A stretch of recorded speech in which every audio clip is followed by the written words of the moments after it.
আসসালামু আলাইকুম এভরিওয়ান, আমি সীমা পারভিন ব্লগসে আপনাদের জন্য নিয়ে চলে আসলাম আরও একটি নতুন ব্লগ নিয়ে। আজকের ব্লগটি একটু অন্যরকম হতে চলেছে। আজকে যাচ্ছি আমার মামা বাড়ি বেড়াতে। আজকে কিন্তু বোন যাচ্ছে না, শুধু আমি আর আমার ছেলে যাচ্ছি। এই প্রথমবার বোনকে ছাড়া কোথাও একা যাচ্ছি, তাই একদমই ভালো লাগছে না। কারণ এখানে আসলে যেখানেই যাই না কেন বোনকে সঙ্গে করে নিয়েই যাই। তবে আজকে ওর অফিসে একটু বেশি পরিমাণে কাজ ছিল, তাই আজকে ও যেতে পারবে না, কালকে কিন্তু অবশ্যই যাবে বলেছে।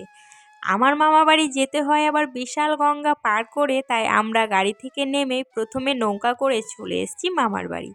এসেই তো হই হই শুরু হয়ে গিয়েছে, অনেক দিন পর আমাদেরকে পেয়ে। এদিকে আমাদের গল্প আড্ডা চলতেই আছে। মাইমা আবার আমাদের জন্য চা ডিম এটা ওটা ব্যবস্থা করে ফেলেছে, তা খেয়ে একটু গল্প আড্ডা আরও চললো।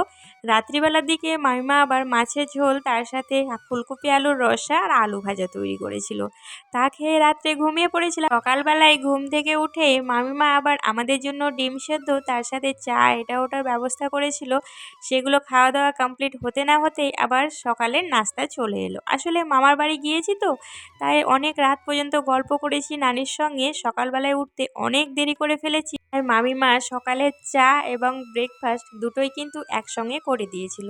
আমার নানি এখানে বানিয়েছিল চিতই পিঠে, মামিমা বানিয়েছিল ক্ষীর মিক্স তার সাথে আলু ভাজা। আবার আমার মামাদের জমিতে আখের চাষ করা হয়, সেই আখ পেশাই করে যে মধু গুড় তৈরি হয় সেই গুড়টাও নিয়ে আসা হয়েছিল। সেটা দিয়ে কিন্তু চিতই পিঠে খেতে ভীষণ ভালো লাগে। আবার বলছিল লুচিও তৈরি করে দিব, তবে পেটে একদমই জায়গা ছিল না, তাই লুচিটা তৈরি করতেই দিইনি, এইসব দিয়ে খেয়ে নিয়েছিলাম। আমার ছেলে আবার আমার মামাদের বাড়ি চারপাশটা বেশ ভালোভাবে ঘুরে ঘুরে দেখছিল। মামাদের বাড়ি এলাম অনেক দিন পর, মোটামুটি 2 বছর পরে মামাদের বাড়ি এলাম, তাই সব কিছুই কেমন জানি আলাদা রকম লাগছে। ছোটবেলায় মামার বাড়িতে যে কত থেকেছি, যখনই আম্মার সাথে আসতাম 1 মাস 10 দিন 15 দিন টানা থাকতাম।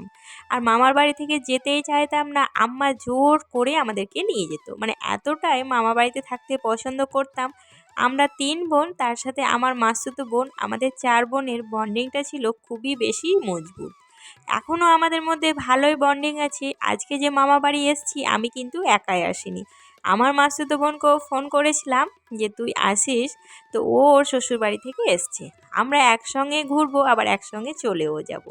সত্যি মাসতুতো বোনের সঙ্গে জানি না কার কার এরকম বন্ডিং আছে, তবে আমাদের তো ভীষণ ভালো একটা বন্ডিং আছে। এখন ছোটোবেলায় এখানে থাকতাম, সব কিছুই আবদার যেন নানা নানির কাছেই থাকতো।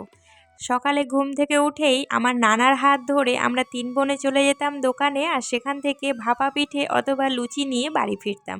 বাড়িতে সেগুলো তৈরি হতো, তবুও নানার কাছে নেওয়ার একটা আলাদাই আবদার ছিল। এখন আমার মনে পড়ে আমার নানা গঙ্গাতে গোসল করতো, মানে বাড়িতে কল থাকা সত্ত্বেও গঙ্গাতে গিয়ে গোসল করতো। কারণ এই আমার নানার বাড়ির এলাকার সবাই কিন্তু গঙ্গাতে গোসল করতে ভীষণ ভালোবাসতো। আমাদের নানাদের বাড়ির পাশেই কিন্তু গঙ্গা।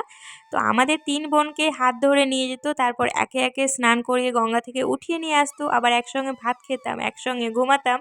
আবার সন্ধেবেলার দিকে আমাদেরকে হাত ধরে নিয়ে যেত দোকানের দিকে, তারপর সেখান থেকে কিছু সিঙ্গারা জিলিপি পেঁয়াজি এসব কিনে দিত। সত্যি পৃথিবীতে মা বাবার পরে কেউ যদি মন থেকে ভালোবেসে থাকে, তবে সেটা হচ্ছে নানা নানি। নানা নানির ভালোবাসা কিন্তু অন্য কারোর সঙ্গে তুলনা করা যায় না। প্রত্যেকটা নাতি নাতনির কাছেই কিন্তু নানির বাড়িটা একটা আলাদাই অনুভূতির জায়গা, আলাদাই আবদারের জায়গা, আলাদাই ভালোবাসার জায়গা। যাদের পৃথিবীতে নানি নানা নেই, তারা কিন্তু এই ভালোবাসার মূল্য কখনোই বুঝতে পারবে না, আর ওরা ওদের জীবন থেকে একটা মূল্যবান জিনিস কিন্তু হারিয়ে ফেলেছে। যাদের নেই তারাই জানবে। তবে যাই হোক, আমার মামা বাড়িটা আপনাদের মাঝে একটু শেয়ার করছিলাম, আর আমার অনেক দুঃখ কষ্ট ভালোবাসার গল্প শেয়ার করে ফেললাম। আমি ভাবলাম যে আপনারাও তো আমার ফ্যামিলিরই একজন, তার জন্য আপনাদেরকে সব কিছুই শেয়ার করলাম। আমার মামা বাড়িটা বিশাল বড়, ঘুরে ঘুরে দেখতে গেলে শেষই হবে না, মানে এক সাইড থেকে শুরু হবে এক সাইডে গিয়ে শেষ হবে। তবে আমার মামা কিন্তু একটাই, এত বড় বাড়ির মালিক আমার মামাই। তো যাই হোক, আমার মামা বাড়িটা একটু আপনাদের মাঝে শেয়ার করে ফেললাম। নিচটা নতুন করে তৈরি করা হয়েছে, তাই নিচটা বেশ জমকালো হয়ে রয়েছে, ওপরগুলো তো একদমই ব্যবহার করাই হয় না। একটা মামা একটা রুমই তো ইউজ করবে, কতগুলো করবে, ওপর নিচ মিলিয়ে অনেকগুলো রুমই আছে, তাই ওপরের রুমগুলো একটু অগোছালো হয়ে আছে। তবে কিছু করার নেই, কে এত যত্ন করবে। আমার নানিও চাকরি করে, মামিও চাকরি করে, সবাই মিলে মানে কাজে ব্যস্ত, তো কে এত যত্ন করবে। এই যে ভিডিওর মধ্যে বাচ্চা মেয়েগুলোকে দেখতে পাচ্ছেন, ওই মেয়ে দুটো কিন্তু আমার মামারই মেয়ে, আমার মামার 2 মেয়ে। ওরাই কিন্তু সুন্দর সুন্দর এই ফুলের গাছগুলো ওপরের ছাদে লাগিয়ে রেখেছে। ওরাও অনেক কিছুই যত্ন করতে পারছে, আর ওরা এত মিশুকি, আমাদেরকে তো কোনো মতেই যেতে দিতেই চাইছে না, এত আমাদেরকে ভালোবাসছে। এই যে এখন খেলনাগুলো দেখতে পাচ্ছেন, এগুলো কার বলুন তো? এগুলো হচ্ছে আমার মামার খেলনা। আমার মামা যখন ছোটোবেলায় খেলা করতো, সেই খেলনাগুলো সব কিন্তু সযত্নে এই শোকেসের মধ্যে সাজিয়ে রেখেছে। বলতে পারেন আমার মামার বয়স কত হলো? আমার মামার বয়স 40-এর আপে, তবে এখনও কিন্তু জিনিসগুলো সুন্দরভাবেই গুছানো রয়েছে। আসলে আমার মামা হয়তো কোনো খেলনায় ভাঙচুর করতো না, ছোট্টবেলা থেকেই হয়তো মানে সঞ্চয়ী মনোভাব নিয়েই বড় হয়েছিল, ওই জন্য সব জিনিস সযত্নে আছে। তা নাহলে আমাদের ছেলেরা তো আজকে কিনবে কালকে সব ভেঙে ফেলবে, আর মামা কিন্তু সযত্নে রেখেছে। সত্যি এইভাবে স্মৃতি ধরে রাখা কিন্তু খুব কষ্টকর বিষয়। আমার নানিও খুব সযত্নে খেলনাগুলোকে রেখে দিয়েছে। এই যে রুমটা দেখতে পেলেন, এটা কিন্তু আমার নানার রুম ছিল, তবে এখন আমার নানা ওপরের রুমে ঘুমায় না, নিচের রুমে ঘুমায়, তাই ওপরের রুমটা এখন তালা বন্ধই থাকে। আমার ছেলে তো এদিকে এসে এক কাণ্ড ঘটিয়ে ফেলেছে, ওকে বলেছিলাম আজকে স্নান করিয়ে দিব না, তবে স্নান করতে নিজেই শুরু করে দিয়েছে। নিচে এসে দেখি মামিমা আমাদের জন্য ভাত বেড়ে দিয়েছে। আজকে বানানো হয়েছিল গরম গরম বেগুন ভাজা, তার সাথে একটা ছ্যাঁচড়া। এই মিক্স সবজিটা মামিমার হাতে খেতে কিন্তু বেশ ভালোই লাগে, তার সঙ্গে ছিল গরম গরম মাংসের ঝোল। খাবারগুলো খেতে সত্যি খুবই সুন্দর হয়েছিল। তার সাথে দই মিষ্টি পাঁপড়ও কিন্তু বাদ যায়নি। আমার সোনা পাপাটা খাওয়া হতে না হতেই চললো খেলায়, মানে খেলা করতে এত পছন্দ করছে। আর মামাদের বাড়িতেই দোকান ছিল, তাই দোকান পেয়ে ও তো খুবই খুশি দোকানের জিনিস খাবে বলে। এদিকে মামিমা সন্ধেবেলায় আমাদের সবাইকে জিজ্ঞেস করলো, আজকে তোমরা সন্ধ্যের টিফিনে কে কী খাবে বলো। আমরা সবাই মিলে বলে উঠলাম, আজকে খাবো গরম গরম বেগুনি, তার সাথে মুড়ি মাখা। কারণ এই ধরনের খাবারগুলো মামিমা কিন্তু খুবই সুন্দর তৈরি করতে পারে।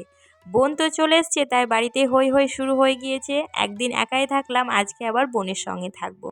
আজকে ভেবেইছিলাম চলে যাব, তবে যাওয়া হয়নি, তাই বোন সন্ধেবেলার দিকে এলো।